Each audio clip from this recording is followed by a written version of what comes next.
इकबाल अशर साहब की कुछ लाइनें हैं कि क्यों मुझको बनाते हो तासुब का निशाना, मैंने तो कभी खुद को मुसलमान नहीं जाना, अपने वतन में ही खड़ी हूँ आज अकेली, उर्दू है मेरा नाम, मैं गालिब की सहेली। अदब हमें, हमारी जो हिंदुस्तान की जो संस्कृति है पूरी, उसमें अदब का बड़ी मुदाखलत है, बहुत बड़ा हिस्सा है। बहुत से लोग इसको संस्कृति बोल देते हैं कि हमारा देश एक संस्कृति प्रधान। मैं तो एक अदब के घराने से ताल्लुक़ रखती हूँ, थोड़ा सा वो अलग है, लेकिन यूँ उर्दू के अखबार नहीं आते हैं घर में, उर्दू के प्रोग्राम्स।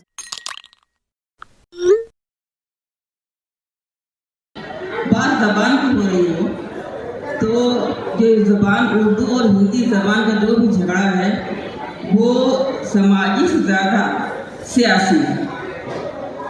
ये सियासी झगड़ा ज़्यादा है, ज़बान का झगड़ा जो है वो कम है, क्योंकि वो ना हिंदी बोलने वाले हों या उर्दू बोलने वाले हों, एक भी लफ्ज़ हम बोलते हैं उसमें जो लफ्ज़ उर्दू के होते हैं, दो लफ्ज़ हिंदी के होते हैं।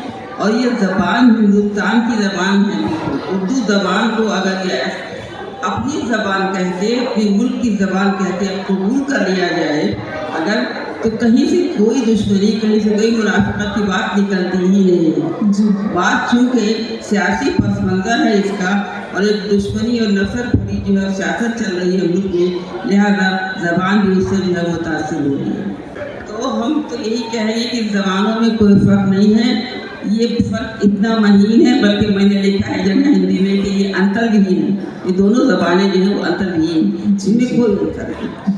सिर्फ अपनी तहजीबी जो है, जो हमारी माशरा जो है, तहजीब जो है हमारी, उसके जो डिफरेंसेस हैं उसकी वजह से ज़बान में फ़र्क पैदा होता है।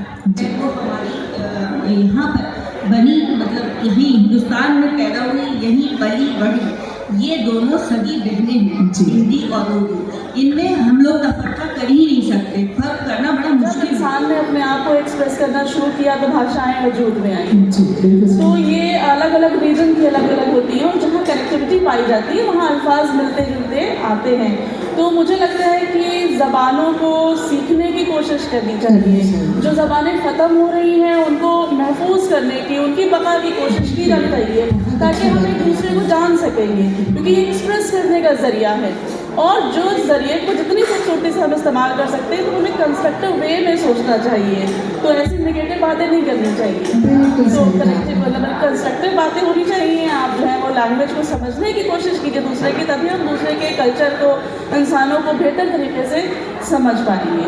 आई होप कि मेरी बात को मेरी ये जो हम आप बोलते हैं यहाँ, ये जो हम आप बोलते हैं यहाँ, यही हिंदी है, यही उर्दू है। तो हम जो बोलते हैं वो ना हम लोग पूरी तरह से संस्कृत बोलते हैं, ना हम लोग फारसी बोलते हैं, ना अरबी बोलते हैं। ये दोनों लैंग्वेजेस, चाहे वो हिंदी हो और चाहे उर्दू हो, ये एक बीच की लैंग्वेज है जो लोगों ने एक दूसरे से बात करने के लिए बनाई है।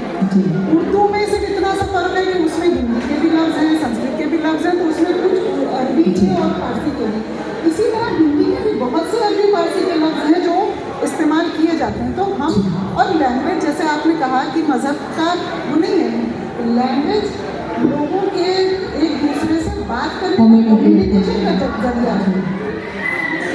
वहाँ का आप साउथ के किसी भी मुसलमान को ले लीजिए, मुसलमानों की लैंग्वेज होती है, तो साउथ का मुसलमान भी उर्दू बोलता है। जो वहाँ के लोग हैं, आप जो है तमिलनाडु के या केरल के, तो वहाँ के लोग उर्दू के बजाय वो अपनी ज़बान में बात करते हैं, वहाँ की लैंग्वेज में। कलकत्ता के लोग बंगाली में बात करते हैं, चाहे वो मुसलमान है चाहे वो हिंदू है। तो ये कोई हिंदू मुसलमान की बात ही नहीं। हाँ, इसको एक मुद्दा बनाया जा सकता है। मेरे ख्याल में ये कोई मुद्दा नहीं है। इंसान को एक दूसरे से बात करने के लिए आपकी कम्युनिकेशन क्या है, जो एक ज़बान, चाहे वो जो हो, वो ज़बान है मोहब्बत, बस वही ज़बान है असली। बाकी सारी ज़बानें वो एक साइड से आप बात कर लीजिए, वो जिस भी तरह से बात कर लीजिए, इंग्लिश में बोलिए, हिंदी में बोलिए, इसमें कोई एक फ्रेज है कि half knowledge is very dangerous. अर्ध ज्ञान वो बहुत ख़तरनाक होता है। तो शायद आजकल जो चल रहा है, जो सियासी कह लीजिए या जो भी कह लीजिए, ये मजहबी जो भी है, मुझे लगता है कि पता किसी को कुछ नहीं है, पता किसी को कुछ नहीं है, लेकिन सब जानते हैं। तो वही वाली बात है कि मतलब क्या हिंदी क्या उर्दू, मुझे नहीं लगता कि मौसी कहूँ या माँ कहूँ, मुझे लगता है एक बड़ी माँ है, छोटी माँ है, माँ तो माँ होती है। तो मेरे ख्याल से उर्दू में जो सुकून है जो मिठास है, जो एक जिसको बोलते हैं एक रिस्पेक्ट है, जैसे हिंदी में है वैसे ही। और मुझे लगता है वो बहुत सुकून भरा है और हर इंसान को सुकून की तलाश होती है। तो मुझे लगता है कि इसके बारे में कहना ही बड़ा मुश्किल है। इसमें क्या कहा जा सकता है? मुझे लगता है कि जो इस तरीके की जो चीज़ें कर रहे हैं या कह रहे हैं उनको बहुत पढ़ने की ज़रूरत है, बहुत पढ़िए। बस मशहूर शेर है, सगी बहनों का जो रिश्ता है हिंदी और उर्दू में, कहीं दुनिया में दो जिंदा ज़बानों में नहीं मिलता। हिंदी और उर्दू के हवाले से एक बार मैंने पापा का एक छोटा सा रिकॉर्डिंग देखी थी। उसमें शायद वो ये कह रहे थे कि गालिबन उर्दू जो ज़बान है अपने में, उसमें उसकी अपने खालिस जो वर्ड्स हैं वो सिर्फ 800 वर्ड्स हैं लुगत में, जो उर्दू के अपने वर्ड हैं। बाकी सब हिंदी, संस्कृत, फारसी, ये उसके अंदर उसका पूरा मिक्सचर है।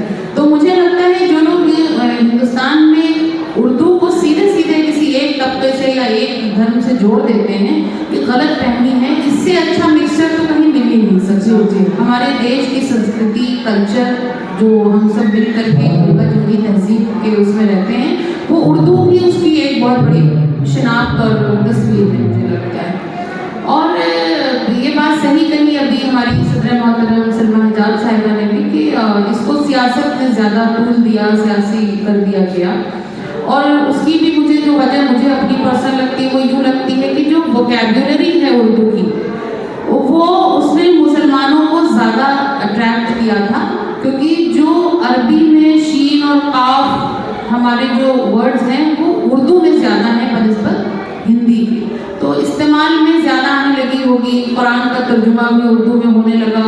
कुछ इन सब वजहों से थोड़ा सा अट्रैक्शन बढ़ा रहा है, इसके लिए खालिज कर दिया। जबकि मेरे अभी भी जानने वाले पहले के बहुत सारे ऐसे लोग हैं जो बाकायदा उर्दू में लिखते हैं, पढ़ते हैं, उर्दू ज़ुबान का बाकायदा इस्तेमाल करते हैं। बल्कि मुझे तो ये लगता है कि वो मुझसे ज़्यादा बेहतर उर्दू जानते और समझते हैं और बोलते हैं। तो ये सियासत का रंग है, लेकिन बहरहाल क्योंकि आप लोगों ने सब वो बातें कह दी जो मुझे भी कहना चाहिए था, और वो हकीकत है। आप सब लोगों ने बिल्कुल दुरुस्त फरमाया। मैं अपनी बात को मुकम्मल करने से पहले ही शेर पढ़ूंगी कि महकते गुलाबों को खुशबू से मतलब, न मुस्लिम से मतलब, न हिंदू से मतलब, ख्यालात अच्छे तो भाषा भी अच्छी, न हिंदी से मतलब, न उर्दू से।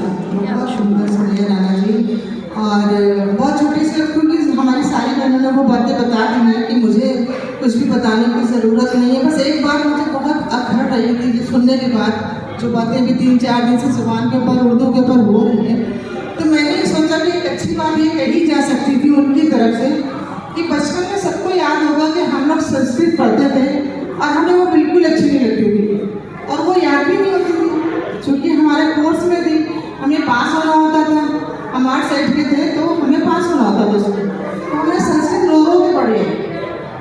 तो जब संस्कृत आप रो रो के पढ़ा सकते हैं बच्चों को, तो उर्दू भी पढ़ाइए साथ में। मैं तो ये कहती हूँ कि हर क्लास में शुरू से हर बच्चे को संस्कृत और उर्दू दोनों की तालीम दीजिए। ये एक अच्छी बात उधर से होनी चाहिए थी, जो नहीं हुई। आप सबका बहुत। और एक IAS नया लड़का IAS हुआ और आकर के उनके बगल में बैठा, उसने बातचीत अपनी शुरू की। बहरहाल बहुत देर तक सुनते रहे। तो उसके बाद फिराज साहब ने उससे कहा कि बहुत अच्छी बात है, बड़े अफसर बन गए हो, मुझे बड़ी खुशी है, लेकिन अफसर लगो भी इसके लिए थोड़ी उर्दू ज़रूर सीखो। हम अमली मैदान में कदम रखते हैं तो हल भी तो कोई निकलना चाहिए। जो मेरी नाकिस राय में सबसे बड़ा हल ये है कि जब तक स्कूलों में उर्दू नहीं पढ़ाई जाएगी, तालीम उसकी नहीं दी जाएगी, उस वक्त तक उर्दू को जिंदा रखना नामुमकिन तो नहीं, लेकिन थोड़ा मुश्किल हो सकता है। जी, बहुत अच्छी बात आपने कही। दूसरी बात ये है कि उर्दू का अपना एक तारीख है, उसका अपना जिंदा अदब है।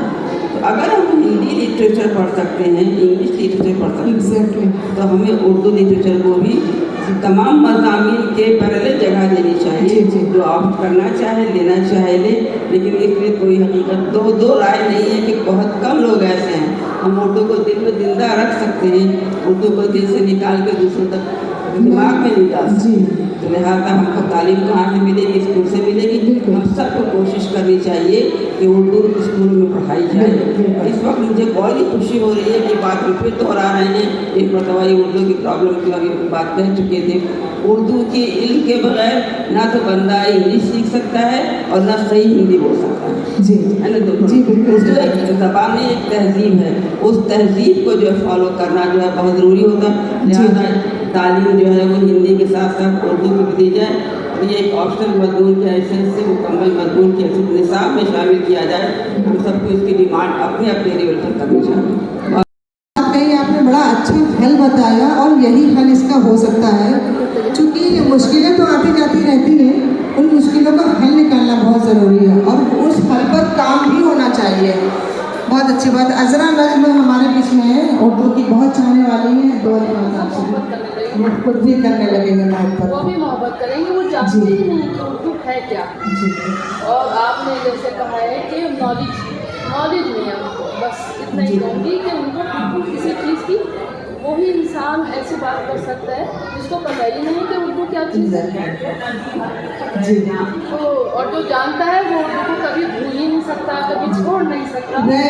रह मैं जैसे सोच रही थी इस बात को सुनने के बाद भी उर्दू को खत्म किया जाएगा तो ना कभी खत्म हुई है ना कभी खत्म होगी।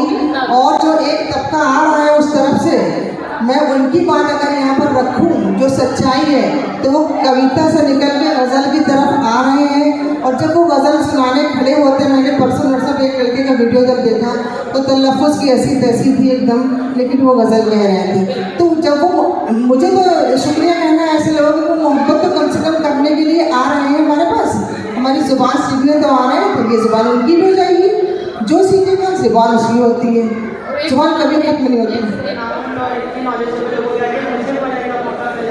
और मैं आप लोग से इतनी मोहब्बत करती हूँ। I am so happy to be here. आप लोग के बीच में मैं तो बोल पा रही हूँ। बस मेरे दिमाग में बहुत थॉट्स आए थे। आप जानते हैं मतलब आज की जनरेशन में बहुत थॉट्स आते हैं। मैं तो ये सोचती हूँ कि उर्दू के बगैर बॉलीवुड कैसे चलेगा। जैसे कि शायद आप जानते हैं इमरान हाशमी का बहुत फेमस गाना है, तू ही हकीकत ख्वाब तू दरिया तू ही प्यास तो भाई उसकी लिरिक्स कैसे चेंज करी जाएगी और चेंज करी जाएगी तो लोगों को सुनने में अच्छा ना लगेगा, क्योंकि कुछ बॉलीवुड नहीं चलेगा। आज इंडस्ट्री रन विदाउट उर्दू। और यहाँ ही ऑल ओवर द वर्ल्ड ये है कि उर्दू ही एक खूबसूरती और एक होता है ना फीलिंग्स आती है वर्ड्स में। तो मेरे हिसाब से जैसे मेरे नाना ने तो मुझे संस्कृत भी बहुत सिखाई है। मुझे दोहे भी बहुत, वो तो मतलब he was very much into Sanskrit. उन्होंने मुझे दोहे वो सब सुनाए, तो मुझे तो हर भाषा पसंद आती है। और एक जो दोहे सुनने में जो मज़ा आता है उसकी बात भी अलग होती है, और एक जो उर्दू की शायरी सुनने में मज़ा आता है उसकी बात भी अलग होती है। और संस्कृत इसलिए ज़रूरी है ताकि लोग वेद को समझ पाएँ। तो मेरे हिसाब से देखा जाए तो Sanskrit is more incline towards one religion, क्योंकि वेद समझने की संस्कृत आना जरूरी है। और भी स्क्रिप्ट होती हैं जिसकी मुझे अभी मालूमात है, लेकिन बस एक संस्कृत के लिए वेदों को समझने के लिए और स्क्रिप्चर को समझने की ज़रूरी है। तो उर्दू भी ज़रूरी है कि हम कुरान की मूल्य और उसकी भी बहुत ज़रूरी है। लेकिन वो it's not you know affiliated और एसोसिएटेड विद द रिलीजन, क्योंकि उर्दू सबकी वो है ना। मैंने कुरान अरबी में उसकी मायने समझ गए तो वो मायना तो इंग्लिश में भी आए। मेरे पास इंग्लिश का कुरान है, बिकॉज मुझे ज़्यादा तो इंग्लिश में ही वो है, इंग्लिश का बैकग्राउंड स्कूलिंग रही है। तो मुझे तो बड़ी अजीब लगती है ये बात कि जब पूरी आर्ट इंडस्ट्री इस तरीके से घूम रही है उर्दू में, तो कैसे ये कहा जा सकता है? कोई बात नहीं, कोई बात नहीं। आपकी फील्ड में उमरी साहिबा। नाज़रीन अस्सलाम वालेकुम। हयात टाइम्स विज़न HTV से मैं हयात नकवी आपके सामने एक बार फिर से हाज़िर हूँ। मुझे जैसा एक इल्म हुआ कि एक प्रोग्राम जो पीपल छाँव से मुतालिक है, अभी मैं बात करूँगा।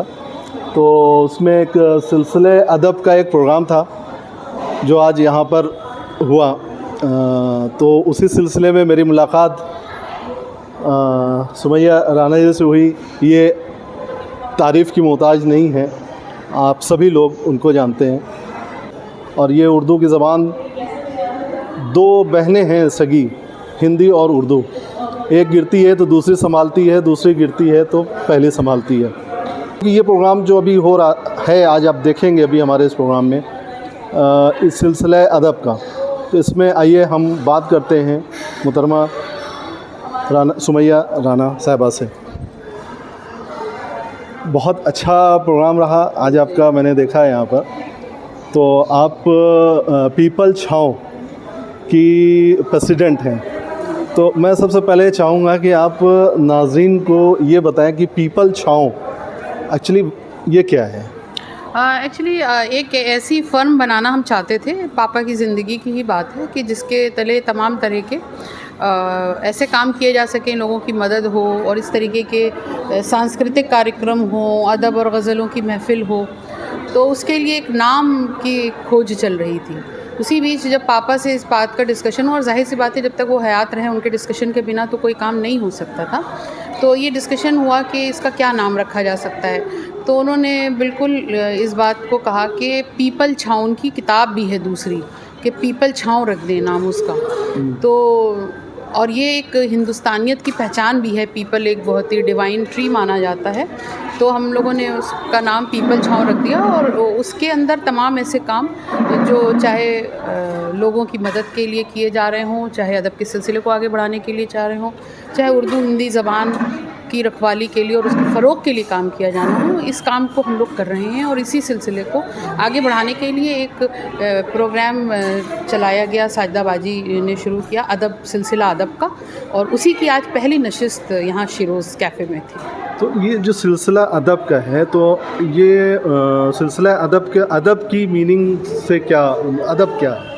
अदब का एक्चुअली मतलब ये होता है कि आपको जो ज़बान है, जिस ज़बान को आप बोलते चालने में इस्तेमाल करते हैं, उसको सही तरीक़े से इस्तेमाल करना, उसका अदब करना, एहतराम करना, ये उसका सिलसिला आगे बढ़ाया जा रहा है। अदब हमें, हमारी जो हिंदुस्तान की जो संस्कृति है पूरी, उसमें अदब का बड़ी मुदाखलत है, बहुत बड़ा हिस्सा है।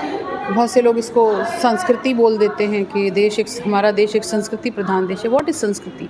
वही अदब व आदाब हैं जो हमने इस मिट्टी से सीखे हैं, और उसी को बचाने और आगे बढ़ाने का काम है। क्या उर्दू ज़बान जो है हमारी, क्या ये सिर्फ़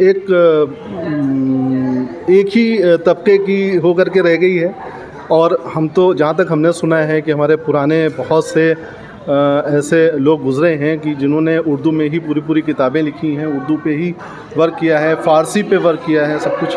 इस पर आप उर्दू ज़बान एक इतनी साफ़ और शफ़ाफ़ ज़बान थी जिसको पहले के अदब पसंद लोग, पढ़े लिखे लोग और अदब नवाज़ लोग पसंद करते। तो उर्दू को, जो उनका रस्मुल ख़त था वो भी उर्दू था, और उनकी आम बोलचाल में भी उर्दू होती थी। बाद में धीरे धीरे लोगों को दूरियां बढ़ाना और नफ़रतों को बीच में लाने के लिए, क्योंकि इस्लाम में जो कुरान है वो अरबी में है, उसको हिंदुस्तान के मुसलमानों के समझाने के लिए उर्दू ज़बान इस्तेमाल की गई। तो अब क्योंकि वो कुरान से कनेक्ट हो गई कहीं ना कहीं, तो इसलिए उसको मुसलमान कह दिया गया। जबकि उर्दू ज़बान की अपनी जो लैंग्वेज है, ग्रामर अगर देखे जाएंगे तो सिर्फ करीब 800-850 ही उसके खालिस उर्दू के वर्ड्स हैं। बाकी संस्कृत, फ़ारसी, अंग्रेज़ी सबकी मिली जुली उसमें वर्ड्स हैं, उससे एक पूरी उर्दू ज़बान बनी है। तो अब उस उर्दू ज़बान को अगर वो ये जोड़ना चाहते हैं कि मुसलमानों के लिए है, या जो लोग उर्दू से बहुत नफ़रत करते हैं, जो लोग ये समझते हैं उर्दू खालिस मुसलमानों की ज़बान है, तो वो प्लीज़ संस्कृत में पूरी बात करें। क्योंकि मुझे पता है उनको संस्कृत का भी इल्म नहीं है, जब उनको हिंदी का इल्म नहीं है तो वो संस्कृत क्या जानेंगे। तो वो जिस ज़बान को नफ़रत करते हैं उसको अपने वोकैबुलरी से निकाल के फेंक दें और खालिस उस ज़बान में बात करें जिससे मोहब्बत है। क्योंकि हमें तो सारी ज़बानों से मोहब्बत है, हम 5-6 ज़बानों का इल्म है अल्हम्दुलिल्लाह। मैं लिख पढ़ सकती हूँ, मैं बंगाल से हूँ, मैं बंगला जानती हूँ, मैं हिंदी जानती हूँ, मैं उर्दू जानती हूँ, मैं अरबी जानती हूँ, अल्हम्दुलिल्लाह बहुत सारी ऐसी ज़बानें हैं जिसको मैं जानती हूँ, मैं इंग्लिश जानती हूँ। तो मुझे पता है ना कि ज़बान और अदब का क्या मेल जोल है और उसको कैसे बरकरार रखना है, उसकी ये एक तरीके से एक ये चीज़ देखी जा रही है, आखिर ऐसा क्यों हो रहा है कि उर्दू ज़बान पे हमले हो रहे हैं। देखिए, उर्दू ज़बान की अगर हम बात करें तो हमारी मादरी जो मदर टंग है, हमारी मादरी ज़बान है, वो उर्दू है, ठीक है। हिंदी हमारी मुल्की ज़बान है। तो हमारे में ऐसी क्या कमी है कि आज उर्दू पे हमले हो रहे हैं? मेरी अपनी क्या कमी है कि जिनकी मादरी ज़बान ही उर्दू है, वो असल में मुझे ये तो इस बात की मैं आपकी तायद करती हूँ कि लोगों ने बच्चों को पढ़ाने के लिए इंग्लिश मीडियम स्कूल चुन लिए। उस वक्त में जब मैं पढ़ती थी, छोटी थी, कॉन्वेंट में पढ़ी, तो वहाँ पर उर्दू का कोई चलन नहीं था। फ़र्स्ट लैंग्वेज बंगाल में बंगला थी, सेकंड लैंग्वेज हिंदी थी। उर्दू का कोई चलन नहीं था और मैंने किसी एकेडमिक्स उर्दू की नहीं ली, मतलब मैंने कहीं स्कूली कोई तालीम उर्दू की हासिल नहीं की, ये कमी थी। और क्योंकि अच्छे जो स्कूल उस ज़माने में माने जाते थे वो उर्दू से खाली थे। अगर सिर्फ उर्दू पढ़ाने के लिए भेजा जाता तो बाकी चीज़ों से गाफिल हो जाते। तो इसलिए यकीन यही है मुझे कि वो इसलिए मुझे इंग्लिश मीडियम स्कूल में डाला गया। लेकिन ये ज़रूर था कि मेरे वालिदैन ने, और मैं चाहती हूँ इस तरह से जितने भी जो बच्चे हैं जिनके पेरेंट्स हैं, वो कम से कम घर पे एक ऐसा टीचर लगाएं कि जो उनको उर्दू की अच्छी बेहतरीन तालीम दे सके, अगर उर्दू मीडियम स्कूल नहीं है आसपास अच्छा। और वहीं से ख़राबियाँ शुरू हुई। जो मेरी जनरेशन है, मतलब मैं जिस जनरेशन से हूँ, मुझे लगता है यहीं से डाउनफॉल उर्दू का शुरू हुआ होगा, क्योंकि मुझसे पहले के जो लोग हैं बड़े, वो तो मुझे लगता है उर्दू में ठीक ठाक हैं। और वहीं से क्या हुआ कि उर्दू की जगह इंग्लिश मीडियम शुरू हुआ, फिर इंग्लिश मीडियम के बाद तमाम, और जाहिर सी बात है जब बच्चे पढ़ाई में बढ़ते हैं तो बहुत सी चीज़ें पीछे छूटती चली जाती हैं। उसी तरह उर्दू। एक चीज़ मैं और कहूँगी, मैंने हम लोगों के घरों में पहले, क्योंकि मैं तो एक अदब के घराने से ताल्लुक़ रखती हूँ, थोड़ा सा वो अलग है, लेकिन यूँ उर्दू के अखबार नहीं आते हैं घर में, उर्दू के प्रोग्राम्स नहीं होते हैं। आजकल आप देखिए सोशल मीडिया पे लोग पाकिस्तानी ड्रामे देख देख के उर्दू सीख रहे हैं। तो कुछ ना कुछ ऐसे प्रोग्राम्स चलाए जाने चाहिए थे। मैं बहुत माज़रत के साथ आपके यहाँ ये कहूँगी कि शायर अपनी फ़ीस लेते थे, वाहवाही लेकर और घर चले जाते थे। उनको इससे मतलब नहीं था उर्दू कहाँ जा रही है, बल्कि डाइस ने ऐसे लोगों को शायर घोषित करने की कोशिश की जिनको उर्दू ज़बान का जे और ज़ो और ते और तो का कोई फ़र्क ही नहीं पता था। तो लेकिन वाहवाही तो उर्दू को परफॉर्मिंग में बदल दिया गया। जो परफॉर्मर आते थे वो परफॉर्म करते थे, चले जाते थे, ज़बान से उनका कोई ताल्लुक़ नहीं था। मैं आज आपको ये गारंटी के साथ बोल सकती हूँ, इस गारंटी के साथ आपके चैनल के थ्रू, कि जो पिछले 10-12 साल 15 साल से जो शायर मंच पर आ रहे हैं डाइस पर, उनमें से 90% लोगों को उर्दू आती नहीं है, ना लिखना आती, पढ़नी तो शायद थोड़ी बहुत आती हो, लिखनी नहीं आती है। तो उर्दू का डाउनफॉल कहीं ना कहीं वो हमारी खुद की ज़िम्मेदारी है और हमारी कोताहियों और लापरवाहियों का नतीजा है। हकीकत है कि हमारी उर्दू ज़बान आज जो लोगों का शिकार है उसमें हम ज़िम्मेदार हैं, यानी कि वो ये उर्दू ज़बान मुसलमानों से ही जोड़ करके देखी जाती है, तो उसके ज़िम्मेदार हम खुद हैं। इकबाल अशर साहब की कुछ लाइनें हैं कि क्यों मुझको बनाते हो तासुब का निशाना, मैंने तो कभी ख़ुद को मुसलमान नहीं जाना, अपने वतन में ही खड़ी हूँ आज अकेली, उर्दू है मेरा नाम, मैं गालिब की सहेली। बहुत बहुत शुक्रिया। नाज़रीन, आप हमारा ये प्रोग्राम देख रहे थे और इतने खूबसूरत शेर के साथ आपका शुक्रिया अदा करते हैं। नाज़रीन, सिलसिला अदब का ये प्रोग्राम था जिसको आपने देखा, और अब हम आपसे ये चाहेंगे कि आप अपने बच्चों को भी उर्दू से जोड़ करके रखें, क्योंकि आज हमारे ऊपर उर्दू के सिलसिले में जो हमारे ऊपर ज़बानें उठ रही हैं, जो लोग बोल रहे हैं, तो उसकी सबसे बड़ी वजह यह है कि हमारे ही बीच से उर्दू ज़बान ख़त्म होती जा रही है। तो नाज़रीन, उम्मीद करते हैं कि आप अपने बच्चों को उर्दू की तालीम और तरबियत से ज़रूर देखेंगे। आपको हमारा ये प्रोग्राम कैसा लगा, और उम्मीद करते हैं कि आप हमारे इस प्रोग्राम को लाइक भी करेंगे, शेयर करेंगे, और कोशिश ये करेंगे कि सब्सक्राइब करें। बहुत बहुत शुक्रिया। हम तेरे प्यार में पागल नहीं होने वाले, हम तेरे प्यार में पागल नहीं होने वाले, एक आवारा सा बादल नहीं होने वाले। और शेर एक मतलब शुरुआत कि इस तरह लौटे हमसे दस्तबरदारी के बाद, इस तरह लौटे हमसे दस्तबरदारी के बाद, जैसे मर जाए कोई बरसों की बीमारी के बाद। इस तरह लौटे हमसे दस्तबरदारी के बाद, जैसे मर जाए कोई बरसों की बीमारी के बाद। ये सदरात जमा देगी अब रगों में लहू, ये सदरात जमा देगी अब रगों में लहू, न तेरा कुर्ब मयस्सर न इनकलाब की बात। ख्वाब अपने फलक से ऊंचे हैं, ख्वाब अपने फलक से ऊंचे हैं, बंद आंखों में आ नहीं पाते। ख्वाब अपने फलक से, बस सुनी ही नहीं गई मेरी, बस सुनी ही नहीं गई मेरी। और कितने आसान थे हिज्र के अय्याम, कितने आसान थे हिज्र के अय्याम, कितने आसान थे हिज्र के अय्याम। देख लो उम्र कट गई है। ऐसा भी मुझे परवरदिगार दे, एक दोस्त ऐसा भी मुझे परवरदिगार दे, जो दोस्ती में दिन नहीं सदियां गुजार दे। एक दोस्त ऐसा भी मुझे परवरदिगार दे, जो दोस्ती में दिन नहीं सदियां गुजार दे। कहकशां चांद तारे तेरे हैं, हर नज़र में नज़ारे तेरे हैं।